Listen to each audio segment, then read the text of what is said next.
A deceitful and scheming heretic shattered across space. A seeker of heaven suspended in time. And a powerful deity of death, corruption, and sacrifice. These are just a few of the various entities mentioned within the different item logs of Risk of Rain 2. These characters do not have a lot of information when it comes to their place within Risk of Rain's overall story, but they are intriguing enough that I decided to create this video to theorize about who or what they are. Within this video, I will take you through the various logs for Kur-skan the Heretic, the Artificer Survivor, and the Goddess Nuka-Hana. I will then theorize the stories behind these characters and where they fit within the story of Risk of Rain. I have made a previous lore video explaining the overall story behind Risk of Rain, so I would highly recommend you watch it beforehand, otherwise this video might not make a lot of sense. So sit back and enjoy, as I tell you my theories behind these fascinating and interesting characters.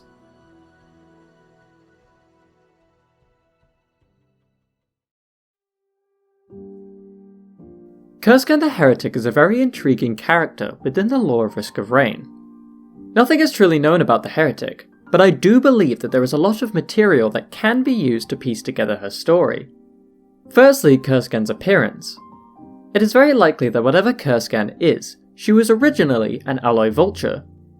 There are slight differences between the two, but I believe that Kur-skan looks this way because she was shattered and twisted by Providence, which we will learn about later on. Through reading the logs about the alloy vultures, we know that these creatures are actually very intelligent.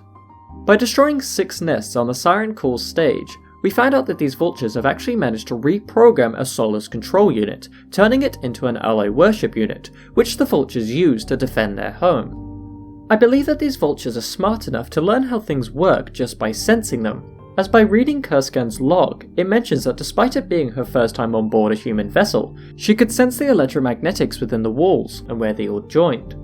Reading the log for the alloy vultures, it talks about a group of survivors that encountered these creatures.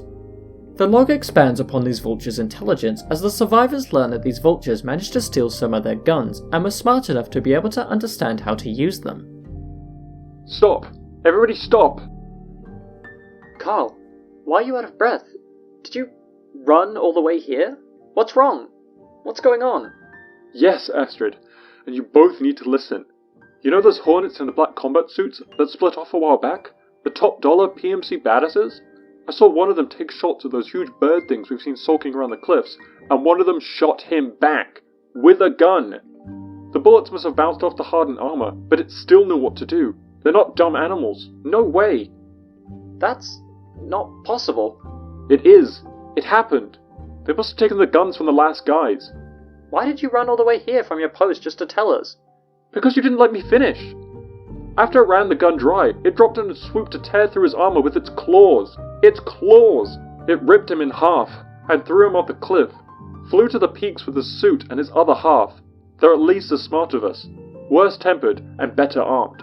We can't keep taking the mountains. We've got to backtrack and go around, and we need to pack now. This has got to be a joke, Carl. Right now? Yes! Now! And cut the lights! Cut the radar and all radio comms too. Emil, send out one of the last calls to Mikhail and Pavlo and get back here ASAP. We can't do that. We'll be completely defenseless. That radio is the only warning we'll get. Did I leave the part out about the robot? The flying robot that they have? The one that's been parked 6 meters in the air with an audience of those things? The one that they keep talking to? And has been staring straight at camp since I spotted it? They have a robot, Astrid, and it knows there's something here. We have to go. This place is a nightmare. How could we only just be finding about it now? Emil, shut up and make the call. We can continue this conversation after we're sure we've gone totally dark and after we're far, far away from here. Within the story of Risk of Rain, I theorized that before Mithrix created the lunar items, he noticed the vulture's intelligence and used the beads of fealty to influence these vultures to become his servants. I mentioned in my previous lore video that Mithrix is very good at designing new creations, but he struggles when it comes to constructing his own designs. If Mithrix could find another being that was able to understand how to create as well as his brother, then he could finally create items strong enough to retake Petrichor 5 for himself. These alloy vultures might just be the beings he needs. If we look at the Hellfire Tincture log, It talks about 4 different beings being tested by Mithrix to see if they were capable of creating these lunar items. I believe that this log speaks from the perspective of Kur-skan, who observes other vultures failing to create the Hellfire Tincture and subsequently dying, as the Hellfire Tincture item in-game does in fact harm the user. Until finally, as the last remaining vulture, Kur-skan succeeds in creating the Hellfire Tincture. This impresses Mithrix, and he chooses Kur-skan to be the one to create his lunar items. Grix ignites. We measure the time. 2 ordered. Composition is settling. I scrape the mixture from the bottom. Oju ignites. We measure the time. 2 smooth. Ratio can be greater. I flatten the mixture. Black ichor of Oju begins to pool around my feet. Risco ignites. I measure the time. I increase the ratio of tetrafoil. I saturate the mixture. Ichor floods the chamber. Ash flutters in the air before settling on the floor. I ignite. He measures my time. Perfect. Other item logs mention Mithrix talking to Kur-skan about creating more of these lunar items, such as the glowing meteorite. What a peculiar piece of the stars that serendipity has brought us. I'm sure you can make more. The ratios are simple. It should be quite fun. As time goes by, we reach the events of Risk of Rain 1, where Providence destroys the contact light, causing it to crash upon the planet. Kur-skan's log talks about her appearing through a blue portal onto the contact light. She dashed to the bridge and attempted to fly the ship, but was unfortunately killed by Providence before she got the chance. There is no information anywhere about why she wanted to be on the contact light in the first place, so I am forced to theorize about the events that led up to Kur-skan's demise. Kur-skan's log reads, "A blue flash appeared in one of the storage bays of the contact light. The chaos ensuing on the ship was a perfect distraction. As soon as Kur-skan stepped out the portal, she ducked into a sprint. She had no time. She weaved between gunfire and fireballs, between blasts of vagrant energy and onboard security systems. They paid no mind to the feathered figure as she darted through closing blast doors. She quickly flew down the halls of the ship. Despite it being her first time on board a human vessel, she could sense the electromagnetics in the wall and where they all joined. She corked right, shooting into the ventilation shafts with a bang. The captain barely had a chance to see her before she blasted sideways into the control room. She tore out 2 wind blades as he reached for his pistol. The captain fell to the ground in intervals. Her momentum crashed into the control panels, both feet digging deep into monitors. She didn't need those. Nimble, clawed fingers began ripping across keypads. She quickly split and rewired components, reaching into her feathered pouches for more bridges and other electronics. Various capacitors fell onto the floor. The ship was big, but not complex, and more importantly, it could still fly. But she had to go fast or he... And before she could finish her thought, he appeared in a flash of thunder. Blue and green light reflected off his sword, cascading around the bridge. A cape fluttered, and Providence landed lightly on his feet. Kur-skan bent her head backwards over her body, hands still tearing at panels. He was much faster than she expected, but maybe he would... Her last thoughts were interrupted instantly by a crystalline blade. One theory I have is that Kur-skan was sent out on a mission by Mithrix to take the contact light and fly it to the moon so that Mithrix could escape his prison. But a more likely theory is that Kur-skan no longer wanted to be a servant of Mithrix and attempted to use the contact light to leave Petrichor 5 and to escape Mithrix's rule. The log mentions a blue flash that was created by a portal. This could have some relation to the glass newt, as the blue portals are what take you to the bazaar between time. Or it could be related to Mithrix, as you take the blue portals to escape Mithrix's boss arena after defeating him. After Kur-skan was slayed by Providence on the contact light, Providence shattered Kur-skan into many pieces and scattered her across the moon, as punishment for being a servant of Mithrix. Kur-skan's different item logs talks about the evisceration of Kur-skan the Heretic. It mentions Kur-skan's betrayal, which could be related to Kur-skan betraying Providence by becoming a servant of Mithrix. And for her betrayal, and her lies, and her scheming ways, the heretic was violently separated into 4 distinctive pieces, each to be scattered across the farthest depths of the moon. First, her many eyes were plucked from her skull and sealed in boiling glass, forced to gaze upon her failure. Her arms were warped into terrible blades so she may no longer find joy in study or tooling. Her legs were scattered to the two poles of the moon, twisted in a wicked position, in a field of obsidian thorns. And her heart, too wicked and full of hate, was left where she once stood, at the sight of her betrayal. Curiously, the evisceration of Kur-skan the Heretic starts at Volume 3. There are no Volumes 1 and 2, so I wonder if there'll be more items related to Kur-skan within the upcoming DLC. During the gameplay of Risk of Rain 2, the player's survivor pieces together the shattered parts of Kur-skan and somehow takes control of her body. We know that the survivor controls her body rather than Kur-skan controlling herself, as during Mithrix's boss fight, he asks Kur-skan about who pulls her strings, similar to that of a puppet. The Heretic? How? Who pulls your strings, vermin? And thus, Kur-skan's story comes to an end. When the survivor escapes Petrichor 5 in Kur-skan's form, the following message is displayed. And so they left, bitterly avenged and deeply lost. And if the survivor does not manage to escape in time, it reads, and so they vanished, two stories, ending as one.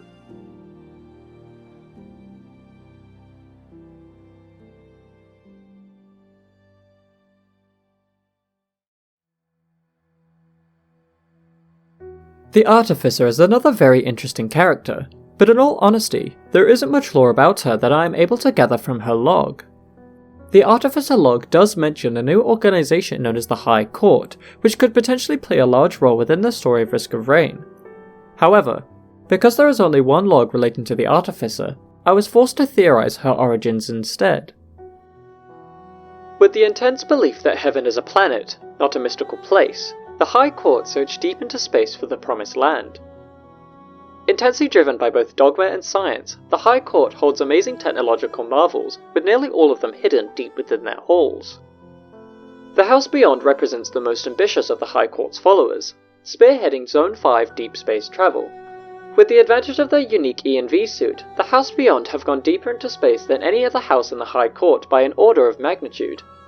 The ENV suit worn by the artificers of the High Court is an engineering marvel, able to calibrate the conditions of any environment. The technology behind the ENV suit, like all of the High Court technology, is still undisclosed. I mentioned in my previous lore video that the Contact Light brought a teleporter on board the ship once they arrived at Petrichor 5, but that was actually a mistake. The Contact Light already had a teleporter on board, despite being the first human vessel to arrive at the planet. The reason why is unknown, but by looking at the Bighorn Bison log, we learn that the Bisons were originally from Saturn before being brought back to Petrichor 5 by Providence. This means there must be a teleporter located on Saturn. The High Court could have found the teleporter Providence used and wanted to find the origin behind its creation.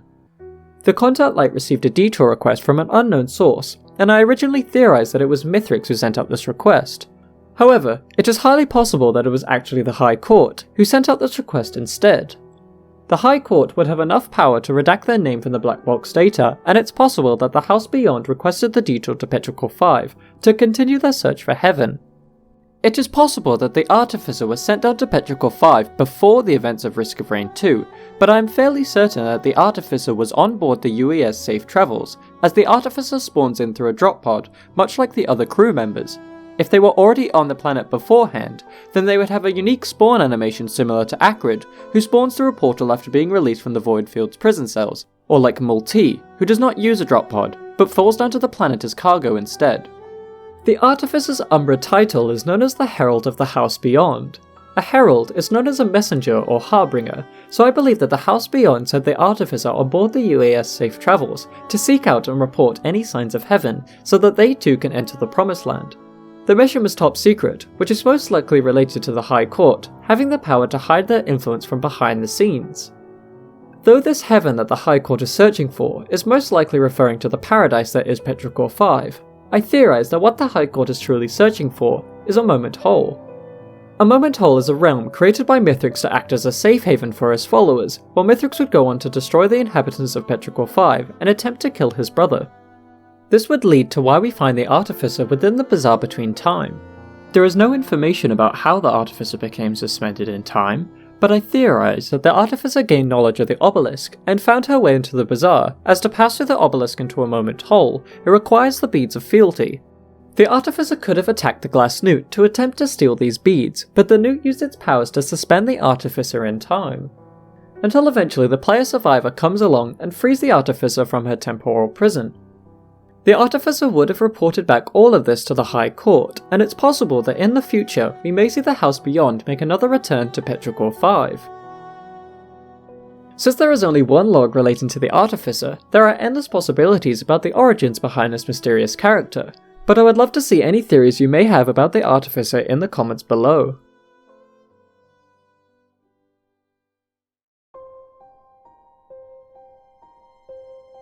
Within the world of Risk of Rain, we learn of a deity known as Nuka-Hana. Nuka-Hana is a being that is similar or greater than that of the two brothers, and has a very dedicated religious following. The followers of Nuka-Hana swear an oath upon the Natormet, which is a book detailing Nuka-Hana's opinions. The Natormet describes a time long ago where the balance of the world was in a perfect harmony of life and death, but as life went on, more people were being brought into the world than they were dying, causing this harmony to fall apart.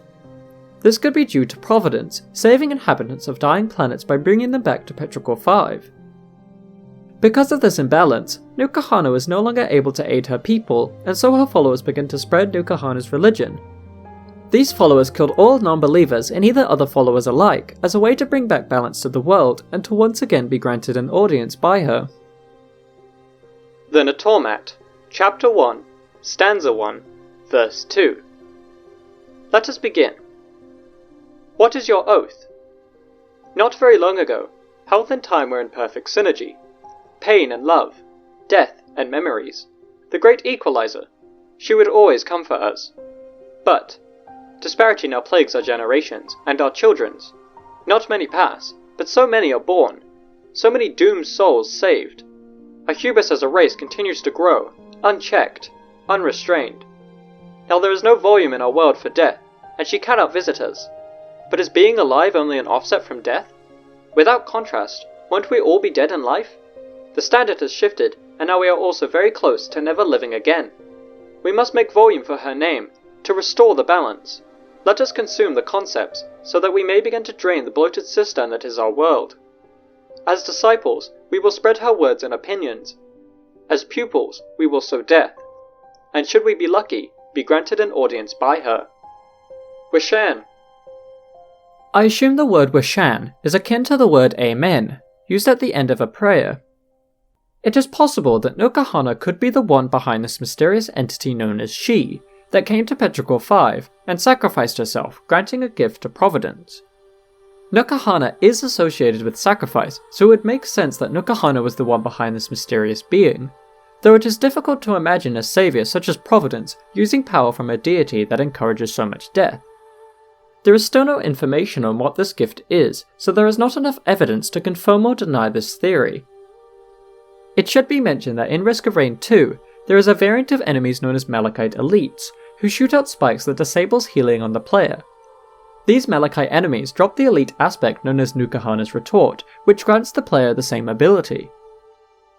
I assume that this aspect is one of the gifts Nuka-Hana bestows upon her followers. The ceremonial dagger is used to sacrifice people as offerings for Nuka-Hana. Interestingly, the shipping details of the dagger in Risk of Rain 1 mentions an ancient burial site on Venus, which means that the religion of Nuka-Hana is not limited to the planet of Petrichor 5. Estimated delivery, the 18th of July, 2056. Sent to Tomb 1661, Burial Site, Venus. Finally found the heretic. Foolish boy, thinking he could save his sister. With the knife returned, we can continue our rituals. Ah, that should please her. This log mentions a heretic, but I must clarify that this is not related to Kur-skan in any way. After the contact light crashed upon the planet, a few survivors landed in the wetland aspect, a level found in Risk of Rain 2. They found the Natormet and the ceremonial dagger, and they began to learn of Nuka-Hana's religion. Eventually, they came under attack by the golems, and one of the survivors known as Marian forced a group member to kill her using the ceremonial dagger, so that they can all be saved by the dagger's magical properties. The smell of sulfur fills the air. Oh god, they're so close. They have Hitchcock. Oh god. Grab the dagger from my backpack, quick! I don't I got it. What the hell? This isn't gonna work, Marion. What the hell am I supposed to do with this against those? They blew him to pieces. Oh god! You have to kill me. Ah! Kill me with it. What? What the hell? Yeah, it's the only way. Please. What are you saying? Stop. It's a magic dagger. It will save us. She will save us. But you have to kill me with it. Please don't. Please don't make me. Oh god. You have to. I've seen how this works. It's the only way. They're coming so close. You have to use it on me. Kill me. I'm so sorry, Marion. I'm so sorry. I don't think... Do it! Do it now! Do it now! Do it now! Do it!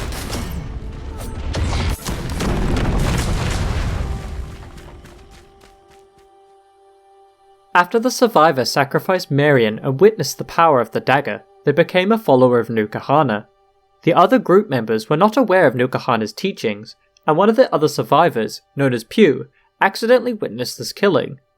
Pew didn't understand what happened and was terrified to see this murder, and so the follower was forced to kill Pew in order to prevent the other groups from finding out. The follower became delusional, believing that the other group members would not understand Nuka-Hana's teachings, and so the follower decided to kill the rest of the survivors while they slept and hide within a cave off the side of a cliff.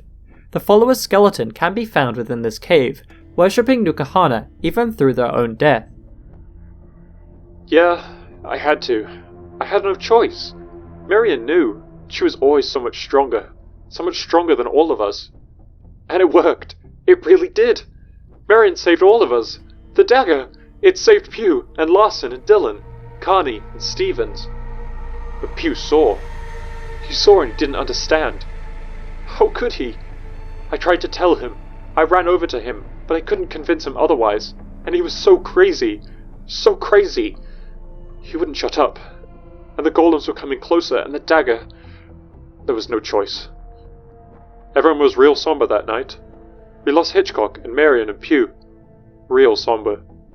Later on, Carney found the book from a nearby chest. And it really all made sense. It did. I knew why Marion had that dagger, and why I had to be the one to kill her. And Carney, he was too strong. I couldn't risk him not understanding. He wouldn't understand. But Carney was big. Everyone else would have known. So that night, after I killed him, I went and took his body to the altar, and I hid the altar right at the edge of a cliff, between two clusters of roots in a cave underneath. And in that cave, I worshipped her concepts. The rest? Well, they were so old, so tired. They were just gifts for Nuka-Hana, and she loved them. Wish on.